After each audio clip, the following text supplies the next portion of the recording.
to On the Couch, a regular catch-up where we talk about the issues and problems facing marketing and hopefully offer some solutions.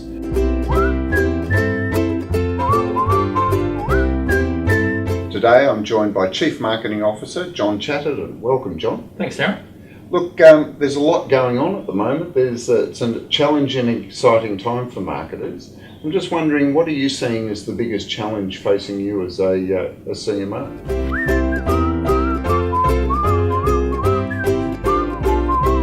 Look, I think the biggest challenge now as we move from traditional world of marketing that I was trained in by global FMCG companies 20 years ago to the new age of digital marketing is actually how marketers actually on a day-to-day basis evolve what they do. Every marketeer, I'm sure today, would like to do more in the digital space, but knowing what to do differently and still getting the business as usual work done is difficult when the number of people and the size of the budgets isn't increasing. Because we're certainly seeing the decision-making process is becoming infinitely more complex as for a senior marketer like yourself. What's your approach to being able to make those thousands of decisions that you'd have to make every day? Well, there's just so many more options now from a marketing point of view, and so deciding what to do can take so much longer.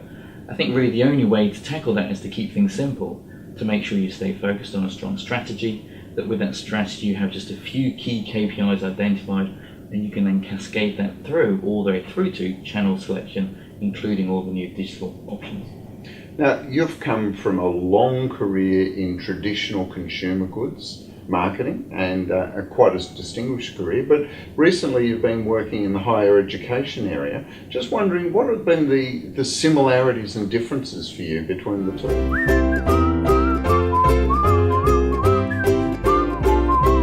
Absolutely. Product marketing is very much about propositions. Being clear on the segment of the market that you're going after, having a clear target and a very clear proposition. Services adds in the whole managing the customer life cycle, and increasingly now the customer experience and their journey over time. I think there's a huge benefit to bringing that to the product marketing world, to be honest. But that's really the key difference. But the similarities are very strong. You have to know your audience and have really strong audience insights to develop a clear strategy to manage that customer journey well. So then the differences though, because for me services is quite different from a product as far as a customer experience goes. Services absolutely are, with that focus on managing the customer life cycle, and I think now that's evolving very much into managing the customer journey and making sure you've met that journey and the customer satisfaction along it. That is a difference to product marketing. But for me, it is a small difference. You still have to understand your customer really well. You still have to have a very strong strategy. And so customer insights expressed as a journey map and managing that over time with your MPS, etc., is really the key change.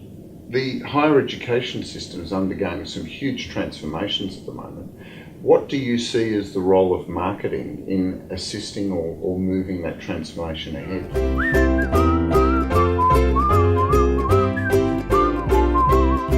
So a lot of universities have been very traditional in their approach, and they haven't had this customer experience front and centre in the way they approach the offer of the university.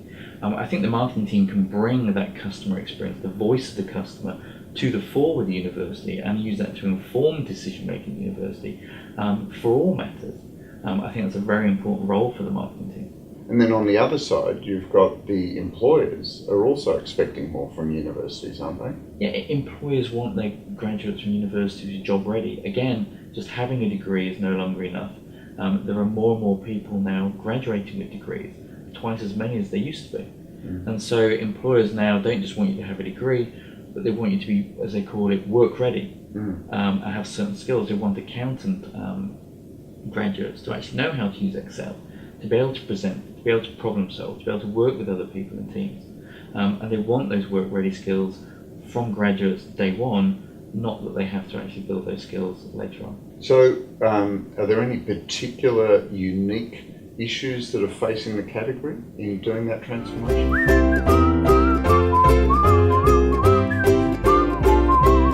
So I think the key change in higher education is to evolve from quite a traditional approach to marketing to this kind of new world of customer focus, a real lightning focus on the customer experience and the journey, and driving that customer satisfaction over time.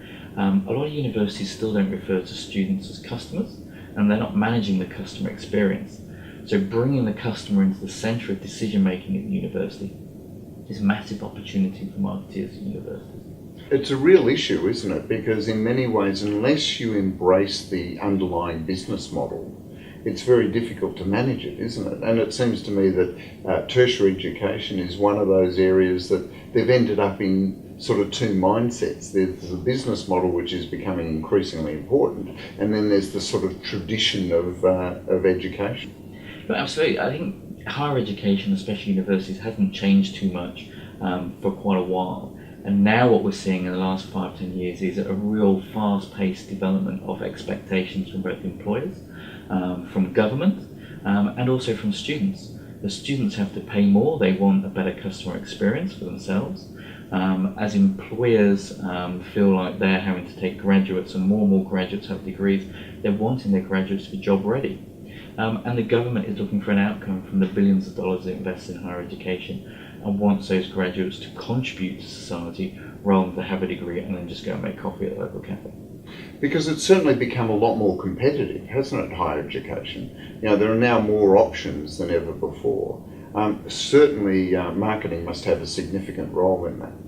Absolutely. So with the deregulation in Australia of universities, the number of people taking degrees has increased massively. Now, that's brought with it a number of factors, but one is increasing competition between the universities as to how many students they can attract. Revenue is generated mainly from students, and that revenue even helps universities then pay for their research in part. So more students, more revenue, better research gives you a better reputation as a university. It's a lovely virtuous circle, but you have to fund that growth to keep the circle going. Now, it's interesting from a marketing category perspective that, you know, we all get very excited about all these new brands that are popping up, like, you know, the Facebooks and the Googles and the Ubers and the Airbnb. But in actual fact, in the tertiary education or higher education category, we've got brands that are hundreds of years old, not just globally, but even locally. We've got very old established brands. What's the role of brand today for a university?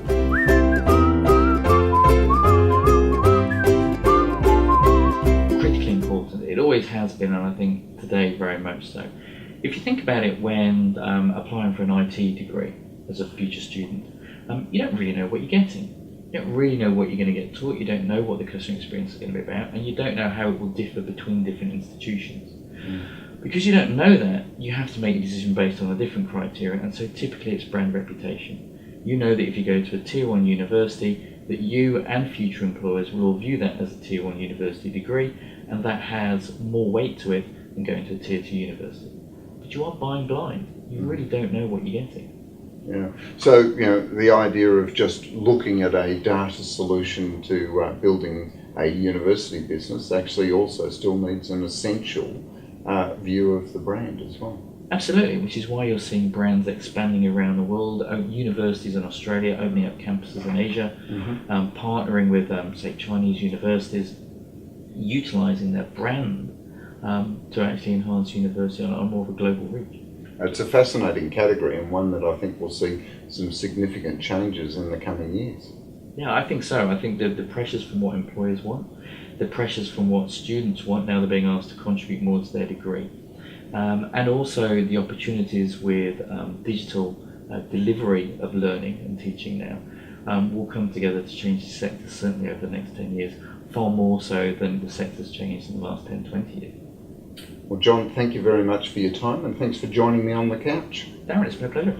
And thank you for joining us on the couch. Make sure you subscribe to our YouTube channel and stay tuned for more On the Couch coming soon. Thank you.